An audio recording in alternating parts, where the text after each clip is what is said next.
Lieutenant Commander Sarah Torres was deemed too cautious for tactical missions. When 24 Navy SEALs crashed in hostile territory during impossible weather conditions she'd warned about, the men who sidelined her faced a harsh reality. Their survival depended on the female pilot they'd refused to trust with their lives. Before you watch full story, comment below from which country are you watching. Don't forget to subscribe. The briefing room at Naval Special Warfare Command smelled like stale coffee and testosterone. Lieutenant Commander Sarah Phoenix Torres sat in the back row, watching 24 of the Navy's most elite warriors discuss a mission she'd helped plan but wouldn't be allowed to execute. The holographic display showed satellite imagery of a compound in the mountains of eastern Afghanistan, their target for tonight's operation. At 32, Sarah had more combat experience than half the men in the room. She'd completed 3 deployments as a Navy pilot, logged over 200 combat missions, and earned a Distinguished Flying Cross for actions she couldn't discuss with anyone lacking the proper security clearance. But none of that mattered in a room where women were considered support personnel, not operators. The insertion will be conducted by 2 MH-60 Black Hawks, announced Commander Jake Reaper Morrison, the mission commander. His voice carried the kind of absolute confidence that came from leading successful operations in the world's most dangerous places. Primary target is a high-value individual believed to be coordinating terrorist operations across the region. Sarah studied the terrain analysis she'd prepared during the past week. The compound sat in a narrow valley surrounded by peaks that rose over 12,000 feet above sea level. Weather conditions were marginal, with cloud cover and high winds that would challenge even experienced pilots. The flight path required precise navigation through mountain passes that left no room for error. Weather update shows deteriorating conditions, Sarah said, her voice cutting through the tactical discussion. Ceiling is dropping to 500 feet with gusting crosswinds up to 40 knots. That's going to make insertion and extraction extremely hazardous. The room went silent. 24 pairs of eyes turned toward her with expressions ranging from mild annoyance to outright hostility. In the SEAL community, questioning operational decisions was acceptable, if you were part of the Brotherhood.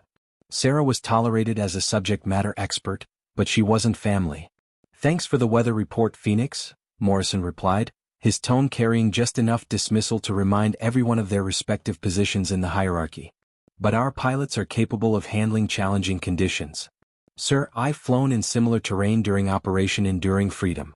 These conditions are beyond safe operational limits for night insertion missions." Lieutenant Marcus Blade Rodriguez leaned forward from the front row. "With all due respect, ma'am, flying support missions isn't the same as tactical insertion operations. We've been doing this for years." The comment stung because it was both accurate and completely unfair. Sarah had indeed flown support missions, close air support, medical evacuation, and personnel transport. What Rodriguez didn't know was that several of those support missions had involved flying into hostile territory under enemy fire to extract wounded operators when their primary insertion aircraft had been shot down. "The weather conditions won't improve until after midnight," Sarah continued, ignoring the subtle dismissal. "Delaying the mission by 6 hours would significantly improve success probability." "Negative," Morrison replied firmly. "Intelligence indicates the target will be at this location for a limited window. We go tonight as planned." Chief Petty Officer Tony Hammer Williams spoke up from the middle of the room. "Phoenix, we appreciate your concern, but we need pilots who trust in our capabilities rather than looking for reasons to abort." The implication was clear. Sarah was being overly cautious because she was a woman. Never mind that her cautious approach had been developed through actual combat experience.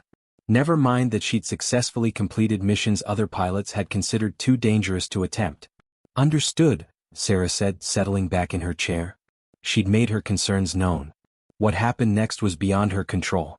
The mission briefing continued with detailed discussions of insertion routes, target identification procedures, and extraction protocols. Sarah listened with professional attention, noting details that might become important if the operation went sideways. In her experience, challenging missions had a tendency to become disasters when commanders ignored warning signs in favor of maintaining operational timelines. As the briefing concluded, the SEALs dispersed to prepare their equipment and conduct final mission planning. Sarah remained in her seat, studying satellite imagery and weather reports that painted an increasingly grim picture of tonight's operational conditions. Commander Morrison approached her as the room emptied.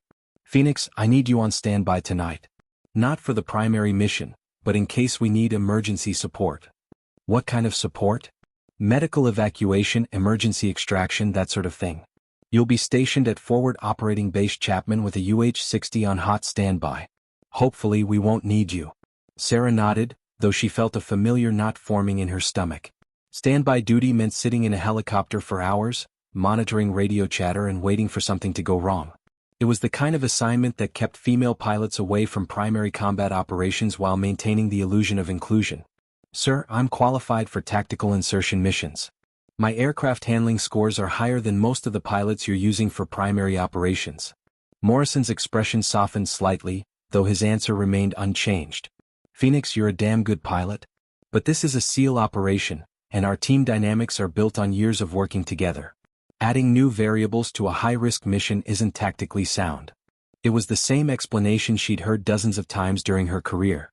Not a direct statement that women weren't capable, but a suggestion that their inclusion would somehow disrupt the magical chemistry that made male operators effective.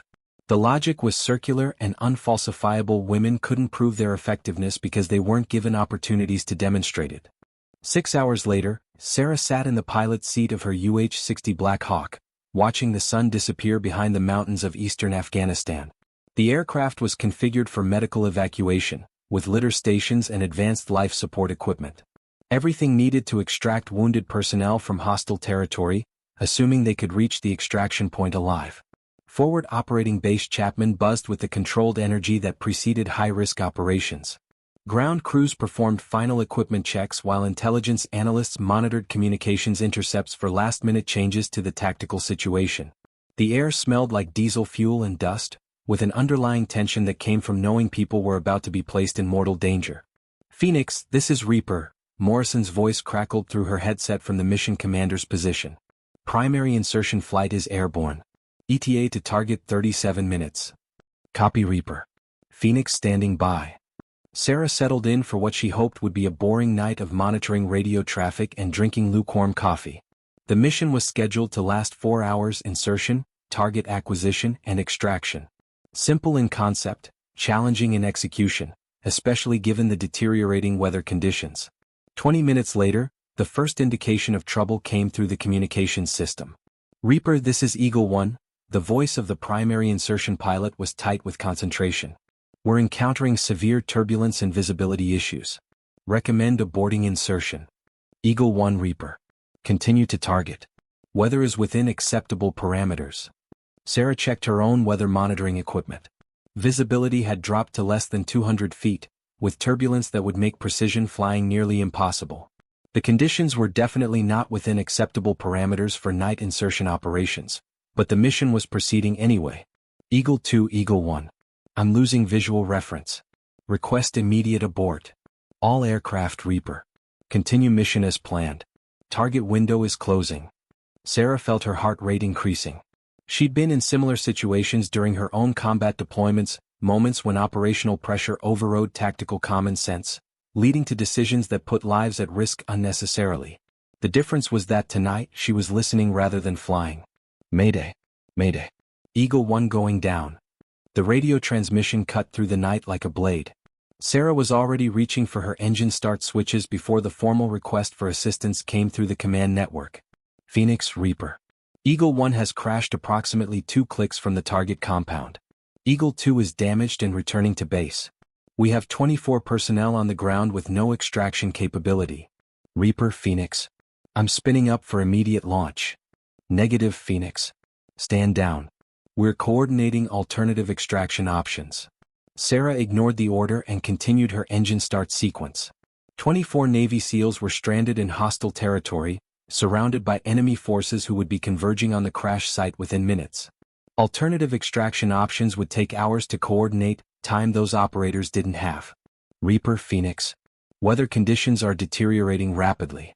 Any delay in extraction will make mission impossible. Phoenix, I said stand down.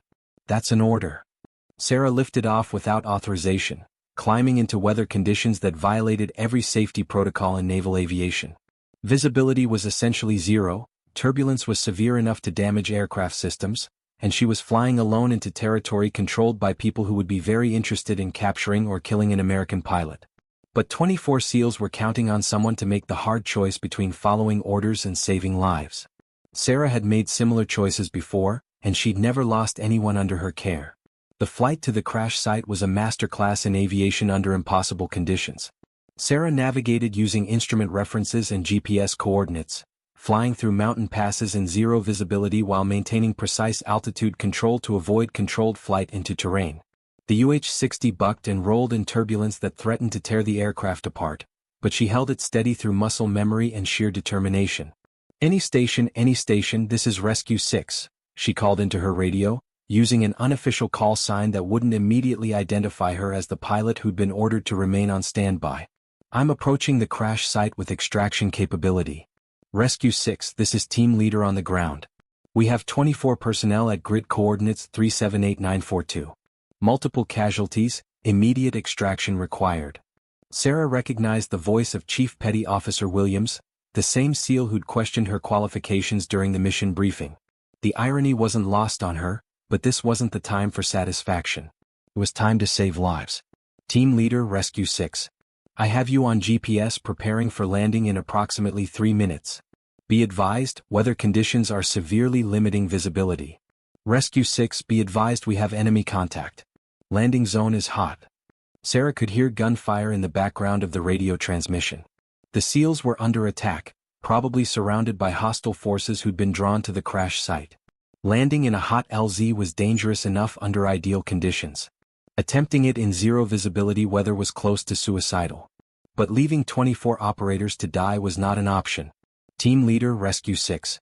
Pop smoke to mark your position. I'm coming in. Sarah descended through the darkness, relying on altimeter readings and GPS coordinates to guide her toward a landing zone she couldn't see until the last possible moment. At 50 feet above the ground, she finally made visual contact with the smoke marking the SEAL position. The landing zone was a nightmare, uneven terrain surrounded by rocks and debris from the crashed helicopter. Enemy muzzle flashes lit up the darkness as hostile forces closed in on the American position. Sarah would have one chance to land, load the casualties, and escape before being overwhelmed by superior numbers. She set the UH-60 down hard, not caring about graceful technique when speed was the difference between life and death. Load them up. Move. The SEALs didn't hesitate. Whatever their opinions about female pilots, they recognized competent flying when their lives depended on it. Casualties were loaded first, followed by able-bodied operators who provided security during the loading process. Rescue 6 were taking heavy fire. Williams shouted over the sound of automatic weapons. We need to go now. Sarah pulled pitch before everyone was fully loaded, lifting off while SEALs were still climbing aboard. Bullets cracked through the air around the aircraft, some finding metal but none hitting critical systems. The UH-60 climbed away from the landing zone under enemy fire, carrying 24 rescued operators toward safety. The return flight was no less challenging than the insertion. Sarah flew through the same impossible weather conditions, but now with the added burden of wounded personnel who needed immediate medical attention. She pushed the aircraft to maximum speed while maintaining altitude control that kept them from flying into mountainsides. Rescue 6, this is Reaper. Morrison's voice came through her headset with a mixture of relief and professional concern. Outstanding work. Medical teams are standing by at Chapman. Reaper Rescue 6. I have 4 critical casualties requiring immediate surgical intervention. Request priority landing and medical support. Understood. You're cleared for immediate approach. As Sarah approached Forward Operating Base Chapman, she could see the emergency response teams waiting on the flight line. Ambulances, medical personnel, and security forces were positioned to provide immediate assistance to the rescued SEALs. The landing was smooth, a stark contrast to the chaos of the combat extraction. As soon as the rotors stopped turning, medical teams swarmed the aircraft to begin treating casualties. The SEALs who could walk under their own power moved toward debriefing areas where intelligence officers would gather information about the failed mission. Chief Petty Officer Williams approached Sarah as she completed her post-flight inspection. His tactical gear was torn and bloody, evidence of the firefight he'd survived while waiting for extraction. "Ma'am," he said, his voice carrying a weight that hadn't been present during the morning briefing. "I owe you an apology. What you did tonight, that wasn't just flying. That was combat aviation at its finest." Sarah nodded, accepting the acknowledgement without gloating. "Chief, we're all on the same team. My job is to bring you home safely, regardless of what anyone thinks about my qualifications." Lieutenant Rodriguez joined the conversation, his earlier dismissive attitude replaced by genuine respect. "Phoenix, I was wrong about your capabilities. That extraction was impossible and you made it look routine." "It wasn't routine," Sarah replied honestly. "It was terrifying and dangerous, and we were lucky to pull it off without losing anyone." Commander Morrison appeared as the impromptu debriefing concluded. His expression was complicated, relief at the successful rescue mixed with concern about the unauthorized mission and the broader implications of what had occurred. "Phoenix, I need to speak with you privately." They walked toward the operations center, away from the ongoing medical evacuation and equipment recovery activities. Sarah expected to be disciplined for disobeying direct orders, possibly facing court-martial proceedings that could end her career. "Sarah," Morrison said, using her first name for the first time in their professional relationship, "what you did tonight was simultaneously the best flying I've ever witnessed and a complete violation of operational orders." "Sir, I understand the situation puts you in a difficult position." "No," Morrison replied firmly. "What puts me in a difficult position is explaining to my superiors how I managed to plan a mission that required a pilot I'd relegated to standby duty to save the lives of my entire team." He paused, looking out over the flight line where her UH-60 sat cooling down from its emergency mission. "The weather conditions you warned about turned out to be exactly as challenging as you predicted. The insertion timing you recommended would have avoided the mechanical failures that caused the crash. Your tactical assessment was correct at every point, and I ignored it." Sarah didn't respond, recognizing that Morrison was working through his own professional reckoning with the night's events. "I'm recommending you for the Distinguished Flying Cross," he continued, "and I'm putting in a request to have you transferred to our unit as a primary tactical pilot." The offer was everything Sarah had been working toward throughout her military career: recognition as an equal participant in special operations rather than a support asset relegated to secondary roles. But it came with the knowledge that 24 lives had been placed at risk because of institutional biases that prevented her from participating in primary mission planning. "Sir, I appreciate the recognition. But what happened tonight shouldn't have been necessary. Those men almost died because the team wasn't willing to listen to tactical input from someone they didn't consider part of the Brotherhood." Morrison nodded grimly. "You're right. And that's a cultural problem that goes beyond any single mission or unit. But maybe tonight changes some minds about what capability looks like." 3 months later, Sarah stood in the same briefing room where she'd been dismissed as overly cautious. But now she was wearing the gold oak leaves of a lieutenant commander and sitting in the front row as the mission's tactical aviation specialist. The holographic display showed satellite imagery of a compound in northern Iraq, their target for the evening's operation. "Weather conditions show marginal visibility with gusting crosswinds," she announced to the room full of SEALs who now listened to her input with professional respect. "I recommend delaying insertion until conditions improve." "Agreed," replied the mission commander, Chief Petty Officer Williams, recently promoted after demonstrating exceptional leadership during the Afghanistan extraction. "Phoenix, what's our alternative timing window?" As Sarah outlined the tactical options, she noticed the dynamic in the room had fundamentally changed. She was no longer the outsider providing unwanted input to a closed brotherhood. She was part of the team, with her expertise valued equally with the other professionals planning dangerous missions in service of national security. The transformation hadn't happened overnight, and it wasn't complete throughout the special operations community. But 24 rescued SEALs had become advocates for inclusion based on capability rather than gender, spreading the message that the best qualified person should fly the mission regardless of traditional assumptions about who belonged in combat roles. That evening, as Sarah completed her pre-flight inspection of a UH-60 configured for tactical insertion, Williams approached with the mission's final brief. "Phoenix, the team wants you to know something," he said seriously. "That night in Afghanistan changed how we think about what makes someone qualified for this work. It's not about fitting into existing cultural expectations. It's about having the skills and courage to accomplish the mission when everything goes wrong." Sarah nodded, understanding that the recognition went beyond her individual achievements. "Chief, we're all just trying to bring everyone home safely. That's the only qualification that matters." As she lifted off into the darkness above Iraq, Sarah reflected on the journey from sidelined support pilot to integrated team member.